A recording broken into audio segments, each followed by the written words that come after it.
একসময় motorcycle mechanic ও বর্জ্যবস্তু সংগ্রাহক ছিলেন চীনা শিল্পী ওয়াং দে। এখন তিনি ফেলে দেওয়া ধাতু দিয়ে মুগ্ধকর শিল্পকর্ম তৈরি করছেন, যেখানে শ্রম, কারুকার্য, নস্টালজিয়া এবং দীর্ঘস্থায়িতার সমন্বয় ঘটেছে। বর্তমানে তাইজোতে অবস্থানরত ওয়াং দে তার শিল্পকর্মগুলি একক প্রদর্শনী ও ওয়ার্কশপের মাধ্যমে উপস্থাপন করছেন, যেখানে দর্শকরা পুনঃব্যবহারের জাদু অনুভব করতে পারেন। ওয়াংদের যাত্রা শুরু হয়েছিল অনাকাঙ্ক্ষিতভাবে। মোটরসাইকেল ক্লাবের বার্ষিক অনুষ্ঠানে তিনি কিছু পুরানো যন্ত্রাংশ ব্যবহার করে একটি ল্যাম্প তৈরি করে পুরস্কারের টেবিলে রাখেন। সেই রাতেই সবাই ফোনে ছবি তোলার চেষ্টা করছিল। তিনি বলেন, ওদের স্বপ্ন পূরণে পাশে থাকতে পেরে আমরা গর্বিত।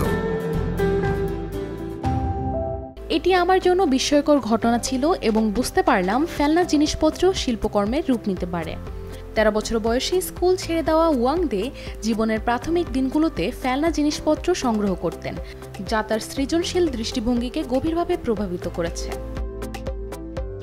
ওনার মতে প্রতিটি পুরানো জিনিসেরই একটি গল্প আছে। ওয়াং দে বলেন, কিছু পুরানো জিনিসের দিকে তাকালে মনে হয় তারা আমার সঙ্গে কথা বলছে, শীতল ও একাকী নতুন জীবন চাইছে।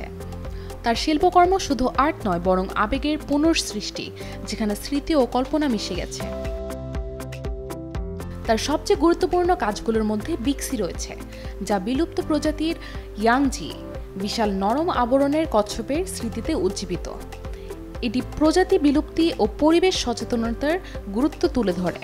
তার সাম্প্রতিক প্রদর্শনীতে ধাতুর ভাস্কর্য, হাতে তৈরি আনুষঙ্গিক এবং লাইভ ওয়ার্কশপের মাধ্যমে দর্শকরা পুরানো জিনিসকে অবিস্মরণীয় ভাস্কর্য অনুপ্রাণিত শিল্পে রূপান্তরিত হওয়ার সৌন্দর্য দেখতে পান।